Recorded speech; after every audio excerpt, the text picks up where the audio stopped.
Lynne Sedgmore, a dynamic educational leader and founder of the Center for Excellence in Leadership. One of the findings of research in this country has been that 65% of workers feel that they have to switch identities on their way to work. So for example, if they have a culture and a faith and a belief, they are supposed to leave that at home on their way to work and pretend at work that they don't have a culture or a belief, that they are very neutral.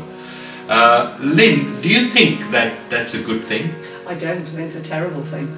As a woman of faith myself, I've always had a deep religious faith myself. I have found that to be an awful imposition, that I have had to leave parts of myself outside the workplace. So the last 30 years of my life have been devoted as a leader in educational institutions to supporting, fostering, giving permission to, if you like, that sounds a bit top down, but I don't mean it that way, but saying, hey, in this organisation you can bring your whole self, and most importantly, what does that mean?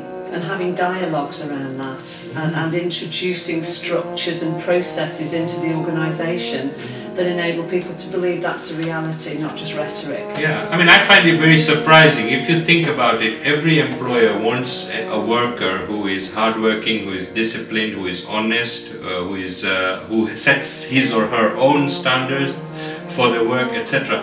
And if you look at all these qualities, the cultural upbringing, the family environment and the faith play a major role in shaping the person. So why this denial? I think somewhere along the way people decided that work was work and personal life was something else. But if you look back in leadership theory, which I'm particularly interested in, people like Peter Drucker in the 70s were writing articles about if you can harness in the workplace the passion, the creativity, what they call discretionary energy, that extra giving that people give to their charitable causes or things that they love outside the workplace. If you can bring that into the workplace, you would have healthier, happier staff, you'd have more productive workplaces. And you would actually have people who are feeling much healthier and more whole. So that discourse has been around for quite a long time, actually. So my sense is that people are now understanding, in a much more multicultural society that we have, that actually forcing people to fit some stereotypical mould that I know not where came from is not a good thing. So I know there's a whole group of leaders like myself and others who are really keen to say, let's enable the whole person to come to work. I also believe that it's an absolute insult for Western leaders to have an attitude that people cannot bring their faith, when if you look at the Hindu faith, the Islam, the Jain faith, sort of African traditions, people come into the workplace with faith as an integral part of who they are. It's part of their identity, it's part of how they manifest in their day-to-day living. So to begin to suggest that that can't be in the workplace, I think is far more insulting than people from the West who may not have a faith understand, and it's been part of my mission to really get people to see that. I mean, I think what I also see is, as a result of these kinds of practices, people subconsciously suppress their culture. They subconsciously hide their true face because they feel that the employer will not. I mean, if you look at in the Masala tour, the kinds of stories about community work and leadership that we have come across. I mean, many of these people are professionals. They are accountants, pharmacists, lawyers, etc. But they have this kind of 5 to 9 existence and then a 9 to 5 existence, which is actually very different from that. But when those two are connected, I agree absolutely with you, when those two are connected, then it's a tremendous win-win for everyone, because they don't have to separate their life, and at the same time the organization benefits from this resourcefulness, this energy, this passion and this creativity, you know. So how can you suggest some practical steps of what leaders and managers can do to allow people to be themselves in the work?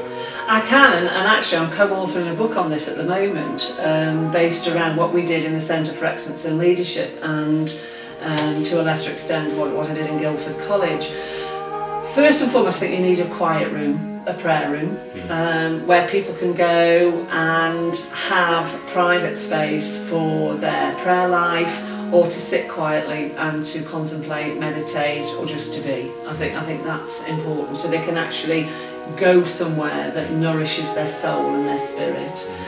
I'm also a great advocate of induction programs having dignity at work in them, where within that space, as people enter the organisation, they understand that in this organisation we can talk about what it means to have dignity in the workplace. And for people for whom faith is part of that dignity, that becomes part of the discourse and the conversation. So absolutely open entry into an organisation around these different facets. And I would always go as the Chief Exec to these inductions and say that I'm interested in you being able to bring your whole self to the workplace. That if you have a culture that you will want to share, because I think all these things have to be voluntary. You can't get people to do this, they have to want to do it.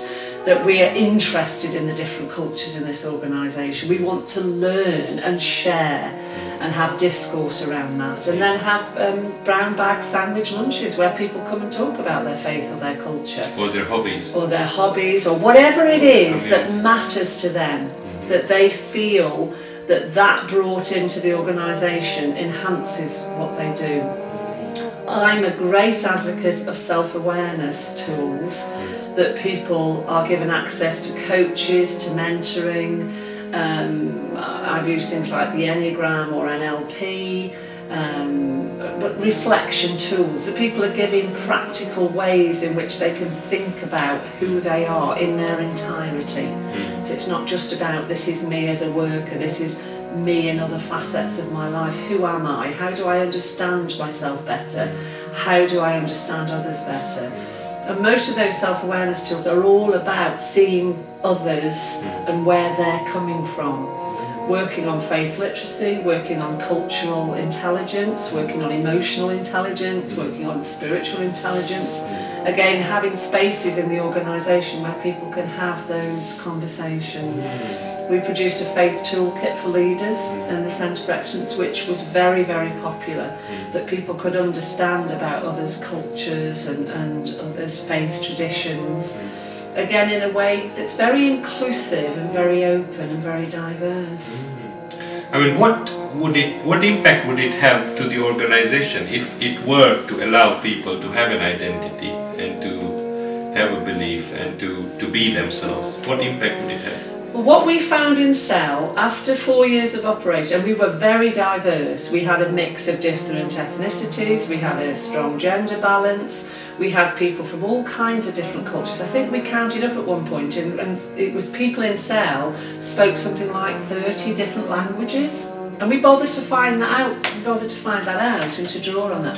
The difference I know it made is we got researchers in to look at this, and they found that there was a direct correlation, and we didn't do it for this reason, but there was a direct correlation between that openness, that inclusivity, that celebration of diversity and performance.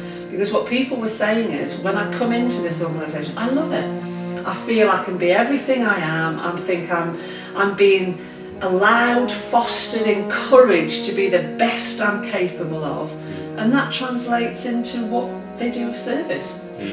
We also had a very clear sense of a higher purpose that we were all working towards. Whatever those differences, there was a unity in serving the sector, serving the students, serving the leaders that we were developing, and that's what held us together.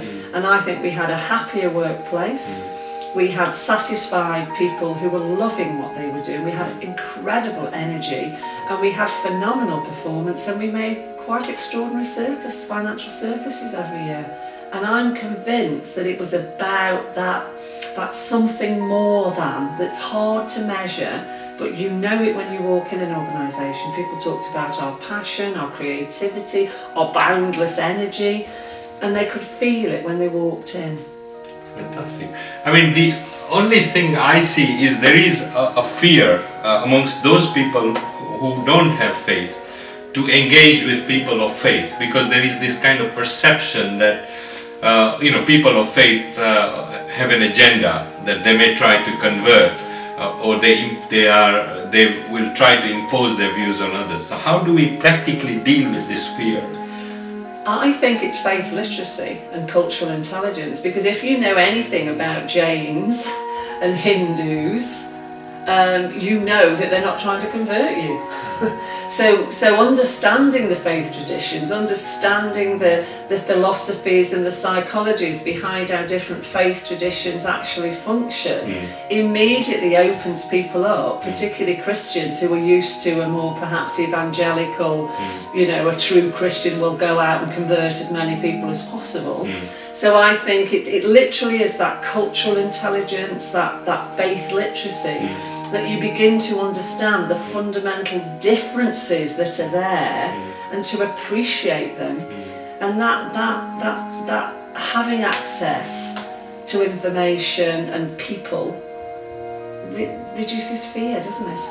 Yeah, I mean, one of the ways we practically deal with this is to organize guided culture tours, and take executives and leaders on it. But one of the challenges we constantly face is getting leaders to take time out, to actually make space for this tour, which at one level they may think is like tourism, but actually its impact when people have gone on it is very transformative and transformational, and leads to a change and in their entire thinking about others. Oh no, I agree. That's why we started with a faith toolkit, which was online. It was something that people could take away and read in their own time, and then we offered workshops on it.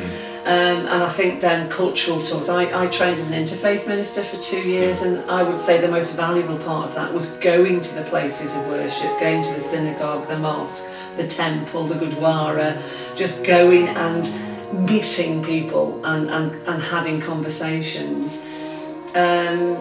How you get people to place it in their top priority, I think it has to come alive for them in some way, or at the other end of the spectrum it has to be such an issue for them that they have to do something about it.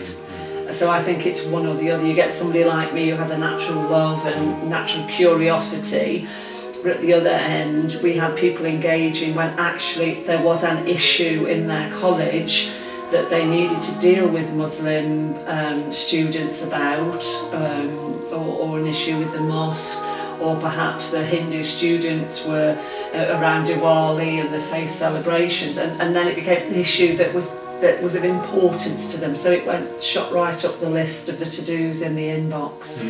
But I think that is the hardest part of all, of how you actually get people to engage.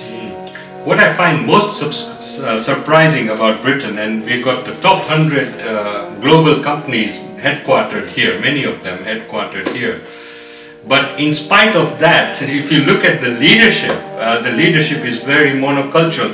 It almost is surprising that they don't have 80% diversity in there, or what is it? What is the fear? Why is this difference being throttled out of the top? If I had the answer to that, I would bottle it and give it to everybody I knew, completely free. I've worked for years and years and years in my own sector around diversity and increasing the number of BME principals, and we've still only got 13 or 14 out of 400. There seems to be a point at which you cannot get beyond a number of people being appointed in those posts. I think ultimately we must have a huge fear base in which people are just hanging on to old patterns and unable to do that. I don't have an answer. What I do have is a lot of experiences, a lot of worries and concerns, as well as some breakthrough stories. But there is something that holds in place a limited number of different kinds of diverse leaders from different cultures, faith traditions, and ethnic heritages.